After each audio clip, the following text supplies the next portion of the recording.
"Sir, you need to sit back down. This isn't your problem." The words cut through the coffee shop, just as every conversation faded into an uneasy hush. Ethan Walker looked from the frightened woman standing beside the counter to the sharply dressed man glaring at her with open impatience. His 6-year-old daughter, Lily, tightened her small hand around his sleeve, silently asking the question every child asks when the world suddenly feels unfair.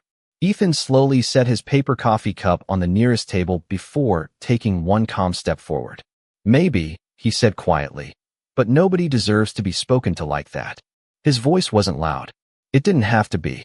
Somehow it carried farther than the shouting that had filled the room only seconds before. Several customers looked away, pretending to study their phones. Others watched without saying a word. The woman lowered her eyes, clearly uncomfortable with becoming the center of attention. She wore a simple navy coat, carried no designer purse, and looked like someone who wanted nothing more than to finish buying her coffee and leave. The man let out a short laugh. "You don't even know what happened." Ethan nodded once. "You're right. I don't. But respect shouldn't depend on knowing the whole story." Lily looked up at her father with quiet admiration. She was too young to explain. She had seen him skip dinners, so she could have everything she needed. She had watched him work long hours without complaining. She also knew something else. Whenever someone needed help, her dad never asked whether it would benefit him first. The barista stood frozen behind the register, uncertain whether to call the manager or simply hope the tension disappeared on its own. Even the steady hiss of the espresso machine seemed strangely distant. The woman finally looked at Ethan.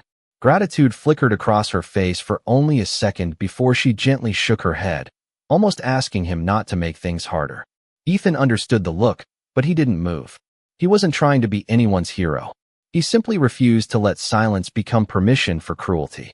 The man scoffed, grabbed his receipt from the counter, and muttered something under his breath before turning toward the exit. The front door chimed as he disappeared into the busy Seattle morning. Conversation slowly returned, though quieter than before. People avoided looking directly at Ethan, as if kindness itself had become unexpectedly uncomfortable. Ethan picked up his coffee, smiled reassuringly at Lily, and prepared to leave without expecting so much as a thank you. Behind him, however, the woman watched him with thoughtful eyes. She reached into her coat pocket, paused, then quietly slipped her hand back out again, making a decision no one else in the room could possibly understand. Ethan held the coffee shop door open so Lily could skip onto the sidewalk first, her bright pink backpack bouncing against her shoulders with every step. The cool Seattle air carried the scent of rain, although the morning sky had not decided whether it wanted sunshine or clouds. Lily looked up at her father as they waited for the crosswalk signal. "Daddy, were you scared?"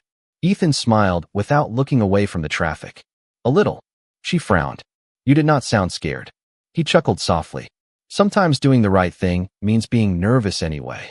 Lily thought about that as they crossed the street hand in hand. She nodded once, storing his answer somewhere only a child could. Their apartment sat less than a mile away in an older brick building that had seen better days. The elevator worked only when it wanted to, so Ethan and Lily climbed 3 flights of stairs together, making a game out of counting every step. Inside, the apartment was small but spotless. Family pictures covered one wall.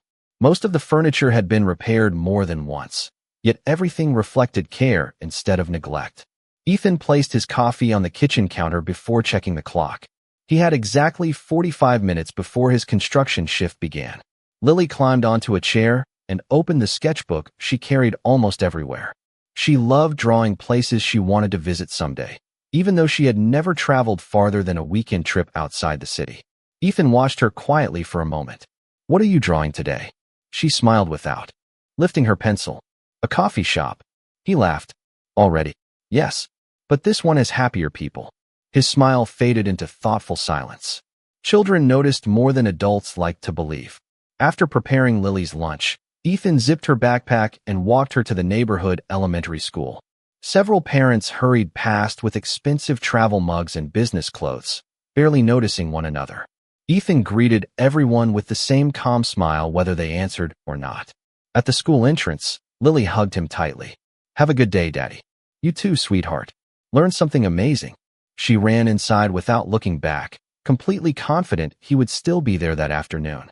Ethan remained on the sidewalk for another second before heading toward the construction site, where he worked as a finished carpenter. The pay covered rent, groceries, and little else, but he took pride in every cabinet, staircase, and doorway he built. Around lunchtime, while measuring trim inside a newly finished home, his phone buzzed with an unfamiliar number. Ethan wiped the dust from his hands before answering. There was only silence for a brief moment. Then a calm female voice asked, "Is this Ethan Walker?" He hesitated. "Yes." The woman paused as though choosing every word carefully. "My name is Charlotte. I believe we met this morning." Ethan looked out the window, confused. He remembered her face immediately, but he could not imagine why she had found his number. Before he could ask another question, she said something that made him set his measuring tape down and listen far more carefully than before. Charlotte's voice remained steady over the phone. "I hope I am not interrupting your work." Ethan glanced around the unfinished living room where compressors hummed softly in the background. "I have a few minutes," he replied. "I wanted to thank you," she said. "Most people pretend not to notice when someone is treated unfairly. You did not." Ethan leaned against the window frame. "You do not owe me thanks. Anyone should have done the same." A gentle silence followed. It felt honest rather than awkward. "I would still like to buy you lunch," Charlotte said. Ethan smiled to himself. "That is kind, but I cannot leave the job site in the middle of the day. Then perhaps another time." "Maybe." He expected the conversation to end there, but Charlotte spoke again. "May I ask you one question?" "Of course." "Why did you step in when everyone else stayed quiet?" Ethan looked through the glass at workers carrying lumber across the driveway. "Because my daughter was watching. One day she will decide what kind of person she wants to become. I cannot ask her to be brave if I am not willing to be brave first." Charlotte did not answer immediately. When she finally spoke, her voice had softened. "Thank you for answering honestly." The call ended a few seconds later, leaving Ethan wondering why the conversation felt more meaningful than he expected. He slipped the phone back into his pocket and returned to measuring trim around the dining room windows. His coworker, Mike, noticed the thoughtful expression on his face. "Everything all right?" Ethan nodded. "Just someone calling to say thank you." Mike laughed. "That does not happen every day." Ethan smiled. "No, it does not." Meanwhile, several miles away in a downtown office tower overlooking Elliott Bay, Charlotte stood quietly beside a floor-to-ceiling window. Her assistant entered carrying a folder. "Your afternoon meetings begin in 10 minutes." Charlotte accepted the schedule without looking at it. "Before that, I need a favor." "Of course. Find out everything you can about Ethan Walker, but do it respectfully. No shortcuts. No intrusion. I only want publicly available information." Her assistant looked surprised. "May I ask why?" Charlotte smiled faintly. "Because character is rare. When you find it, you should understand it before you judge it." Less than an hour later, the first report arrived. It was remarkably ordinary. Ethan had no criminal record, no lawsuits, no public recognition. He had worked steadily for years, changed jobs only when companies closed, volunteered occasionally at his daughter's school, and consistently paid his bills despite modest income. There was nothing dramatic about his life. Yet Charlotte kept reading. Sometimes the quietest stories carried the greatest weight. Near the bottom of the report, one detail caught her attention. Ethan spent every Saturday morning at the same neighborhood community center. There was no explanation attached. Charlotte rested her hand on the folder and looked out across the city once more. For the first time since leaving the coffee shop, she believed she was only beginning to discover the man who had expected absolutely nothing in return for doing the right thing. Saturday morning arrived with clear skies and cool air, the kind of weather that made Seattle seem quieter than usual. Ethan parked his aging pickup outside the neighborhood community center just before 9 o'clock. Lily climbed out carrying her sketchbook, smiling at the familiar building. Inside, volunteers were already arranging folding tables, stacking donated books, and setting out boxes of art supplies for local children. Ethan greeted everyone by name before rolling up the sleeves of his worn flannel shirt. "Morning, Mr. Walker," an elderly volunteer called. "We saved the bookshelf for you again." Ethan laughed softly. "You know I cannot resist fixing something." Lily hurried toward the art room, where a dozen children were already gathering around crayons and colored paper. She waved once before disappearing through the doorway. Ethan spent the next hour repairing loose shelves, tightening chairs, and replacing broken cabinet hinges. No one paid him for his time. No newspaper ever covered these Saturdays. He simply believed that if a place served families, it deserved to be cared for.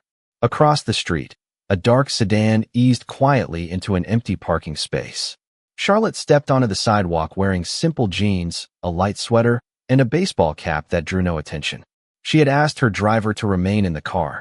Today was not about introducing herself. It was about seeing whether the man from the coffee shop behaved the same way when nobody was watching. She entered through the front doors just as Ethan was helping a young volunteer lift a heavy box onto a storage shelf. "Perfect," Ethan said with an encouraging smile. "Teamwork always makes it easier." The teenager grinned proudly. Before hurrying off to another task, Charlotte walked slowly through the building without interrupting anyone. She noticed Ethan stopping to answer questions, repairing a loose classroom door, then kneeling beside two children to help them assemble a model airplane from donated craft materials. He never acted like the most important person in the room. In fact, he seemed happiest whenever someone else succeeded. Lily looked up from her drawing table and noticed Charlotte standing nearby. "Hi," she said cheerfully. "Do you want to see my picture?" Charlotte smiled.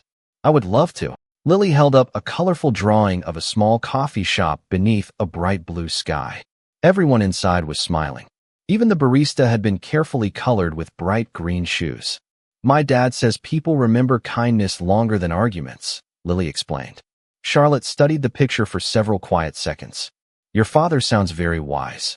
Lily shrugged with the honesty only a child could manage. "He just tries really hard." Those simple words settled heavily in Charlotte's heart. She had spent years surrounded by people who admired success, influence, and wealth. Very few spoke about effort. Even fewer spoke about character. As Charlotte prepared to leave, the community center director stopped Ethan near the hallway. "We received another anonymous donation for the children's art program this morning," she said. Ethan smiled warmly. "That is wonderful. Whoever gave it probably wants the kids to have every opportunity." Charlotte lowered her eyes before quietly walking outside. Ethan never noticed she had been there. As her car pulled away from the curb, she looked back through the window at the community center and realized the report she had read the day before had missed the most important detail of all. Ethan Walker was exactly the same person when nobody was watching, and somehow that made her next decision far more important than she had originally imagined. Monday morning began like every other one. Ethan dropped Lily off at school with a hug, reminded her not to forget her sketchbook, and drove toward another construction site on the north side of Seattle. His mind stayed on measurements, deadlines, and the growing list of bills waiting on the kitchen counter. Whatever had happened at the coffee shop already felt like something life had quietly filed away. Across the city, Charlotte sat at the head of a conference table surrounded by executives discussing quarterly reports, expansion plans, and investment proposals worth millions of dollars. She listened carefully, asked thoughtful questions, and made decisions that affected thousands of employees.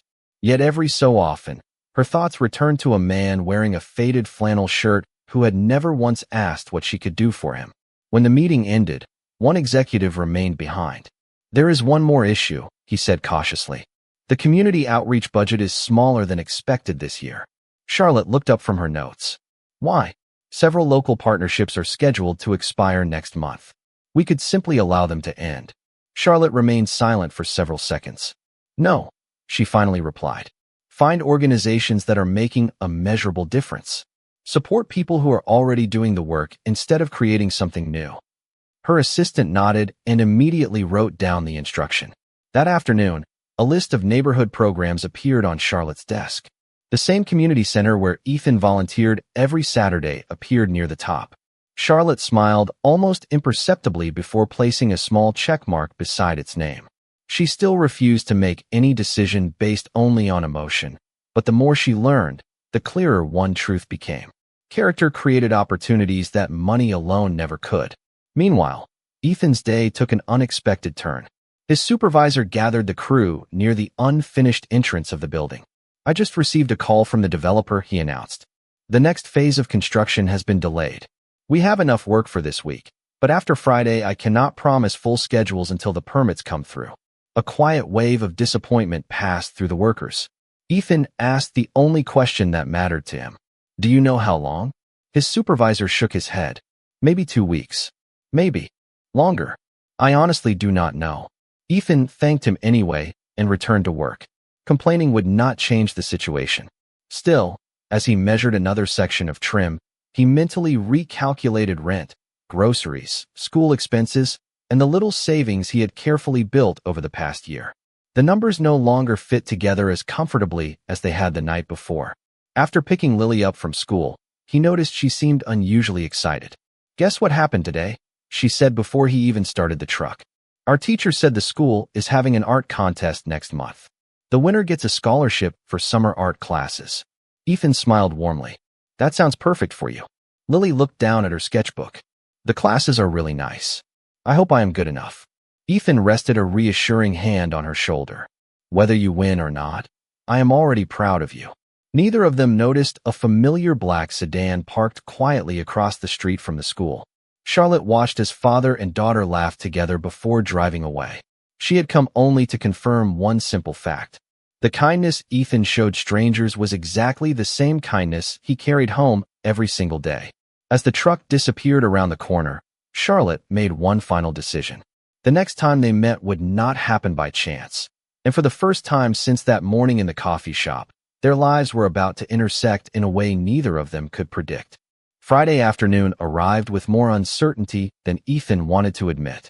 The construction crew finished early after receiving confirmation that the permit delay would stretch into the following week. His supervisor shook every worker's hand before they packed their tools. "I will call as soon as we are back," he promised. Ethan thanked him sincerely because he knew the decision had never been personal.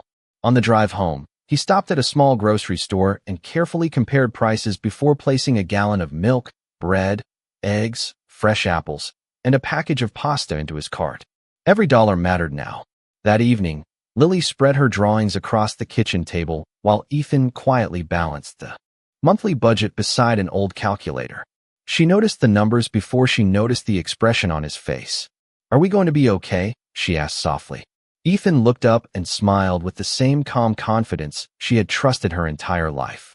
"We are going to be careful. That is different from not being okay." She accepted the answer because she believed him. The next morning, Ethan drove her to the community center as usual. While Lily joined the art class, Ethan repaired a loose handrail near the entrance. The center's director approached carrying a folder and an expression she could barely contain. "We just received wonderful news," she said. "A private foundation approved a major grant. We can replace the old classrooms, expand the after-school art program, and repair the roof before winter." Ethan smiled genuinely. "That is incredible. The children deserve it." "The donor requested complete privacy," she added. "No ceremony. No publicity." Ethan nodded with quiet respect. Then whoever helped did it for the right reason. Across town, Charlotte stood in the lobby of her company's headquarters as employees prepared for the annual leadership meeting. Large digital displays welcomed visitors from offices across the country. Reporters waited near the entrance, hoping for interviews with the company's executive team. Charlotte stepped onto the stage without fanfare, thanked the employees for another successful year, and spent most of her speech recognizing the people who worked behind the scenes rather than speaking about herself. After the presentation ended, a television reporter approached her. "You are known as one of the youngest Billionaire chief executive officers in the country. What has success taught you?" Charlotte paused before answering. "Success tells you what people admire. Character tells you who deserves your respect." The interview spread quickly across local news and social media that afternoon. Ethan never saw it. He was too busy helping Lily choose colored pencils for the upcoming school art contest. Later that evening, however, Mike called unexpectedly. "Turn on Channel 7, he said. "Right now." Ethan picked up the remote and found the interview replaying during the evening news. His eyes widened as the camera settled on Charlotte's face. Lily looked from the television back to her father. "Daddy," she whispered. "That is the lady from the coffee shop." Ethan remained silent. He suddenly understood why her voice had sounded so familiar on the phone and why someone with so many responsibilities had taken time to learn his name. Yet one question lingered far more heavily than the surprise itself. If Charlotte Bennett had hidden something as extraordinary as her identity, what reason could she possibly have for wanting to see him again? Monday morning brought another unexpected phone call. Ethan recognized Charlotte's voice immediately. "Good morning," she said warmly. "I hope I am not calling at a bad time." Ethan had just finished dropping Lily off at school and was sitting in his truck outside a hardware store where he planned to ask about temporary work. "No," he answered honestly. "I have a few minutes." Charlotte took a slow breath before continuing. "I believe you know who I am now." Ethan smiled faintly. The news helped with that. She laughed softly, the sound far more natural than the polished interviews he had watched the previous evening. "I suppose it did." There was another brief silence before she spoke again. "Would you have dinner with me this evening? I would like to thank you properly." Ethan looked through the windshield at people beginning another ordinary workday. "I appreciate the invitation, but I did not help you expecting anything in return." "I know," Charlotte replied immediately. "That is exactly why I am asking." Ethan considered her words carefully. "If this is about giving me money or finding me a better job, I have to decline before we even meet." Charlotte seemed almost relieved to hear him say it. "It is not about buying your gratitude, Ethan." "Then what is it about?" She answered with complete honesty. "Respect. I have spent years meeting people who wanted something from me. You were the first person in a very long time who treated me exactly the same before and after learning who I was." Ethan rested both hands on the steering wheel. "People should be treated that way regardless of what is in their bank account." Charlotte smiled, even though he could not see it. "That is another reason I hoped you would agree to dinner." Ethan thought about Lily, about the delayed construction project, and about the uncertainty hanging over the coming weeks. Accepting the invitation would have been easy if he wanted a favor. Instead, that possibility made him hesitate even more. "I can meet you," he finally said, "but only if we split the bill." Charlotte laughed again, louder this time. "Nobody has ever negotiated dinner with me quite like that." "I am serious." "So am I," she replied. "Then let us make a compromise. I will choose the restaurant, and next time you can buy the coffee." Ethan noticed she had quietly assumed there might be a next time. Surprisingly, the thought did not bother him. That evening they met at a small neighborhood restaurant overlooking the water instead of one of the expensive places often visited by business executives. Charlotte had chosen it because she knew Ethan would feel comfortable there. The hostess greeted Charlotte by name, but she politely asked for the smallest table available near the window. Throughout dinner, they spoke about Lily's love of drawing, Ethan's years working with wood, Charlotte's late father, and the importance of keeping promises. Not once did Charlotte mention investments, private jets, or board meetings. Not once did Ethan ask about her wealth. As they prepared to leave, Charlotte reached into her purse and quietly placed something on the table. Ethan immediately shook his head. "We had an agreement." Charlotte looked at him with amused respect. "It is not the check." Ethan glanced down and saw only a simple business card with her direct phone number written by hand on the back. "If you ever truly need help," she said gently, "call me. Not because I am wealthy, but because I would be honored to help someone who reminded me what real dignity looks like." Ethan slipped the card into his wallet without making a promise, and somehow that quiet decision meant more to Charlotte than if he had accepted everything she could have offered. Late Wednesday afternoon, Ethan's phone rang while he was replacing a damaged porch railing for a neighbor who had hired him for temporary work. The number belonged to Lily's school. His heartbeat quickened before he even answered. The school secretary spoke calmly. "Mr. Walker, there is no emergency, but Lily's art teacher would like to meet with you after classes today if you have time." Ethan thanked her and drove to the school as soon as he finished the repair. Inside the classroom, colorful paintings covered every wall. Lily sat quietly at her desk while her teacher smiled warmly. "First, I want you to know Lily is doing wonderfully," she said. Ethan let out the breath he had been holding. "Thank you. You scared me for a moment." The teacher laughed softly. "I apologize. The reason I asked you here is because Lily has extraordinary talent. We submitted one of her drawings to the regional youth art competition, and this morning we received wonderful news. She has been invited to attend an advanced summer art academy." Lily's eyes sparkled with excitement before slowly turning toward her father. The teacher continued gently. "The program is exceptional. Professional artists mentor the students, and many graduates receive scholarships later." Ethan smiled proudly. "That sounds amazing." Then the teacher hesitated. "There is one concern. Tuition, supplies, and transportation together cost more than many families expect." She quietly slid an information packet across the table. Ethan looked at the numbers without allowing his expression to change. Inside, however, He immediately realized the cost was far beyond what he could manage while construction work remained delayed. On the drive home, Lily noticed he had become unusually quiet. "Daddy, it is okay if I do not go," she said. "I can keep drawing here." Ethan glanced at her in the rearview mirror. "Do not decide that today. Sometimes life gives us time before it asks for an answer." That evening, after Lily had fallen asleep, Ethan sat alone at the kitchen table studying the brochure beside his notebook of monthly expenses. He calculated every possibility twice, then a third time, but the numbers refused to change. His eyes drifted toward the business card Charlotte had given him. He picked it up, looked at the handwritten phone number for several long seconds, then slowly placed it back inside his wallet without dialing. He had promised himself he would never confuse friendship with obligation. Across the city, Charlotte was reviewing community partnership proposals when her assistant entered with another report from the education foundation her company supported. "There is one application you may want to see personally," her assistant said. Charlotte accepted the folder and immediately recognized the name on the first page. Lily Walker. The recommendation from her teacher described remarkable artistic ability, quiet determination, and exceptional character. Another note explained that financial hardship might prevent her attendance. Charlotte closed the folder carefully and looked out the office window at the lights beginning to appear across Seattle. She remembered Lily proudly showing her the drawing of the happy coffee shop and repeating her father's words about kindness. Without hesitation, Charlotte picked up the telephone and instructed her foundation director to establish an anonymous scholarship covering every expense, with one condition. Neither Ethan nor Lily could ever know where the support had truly come from.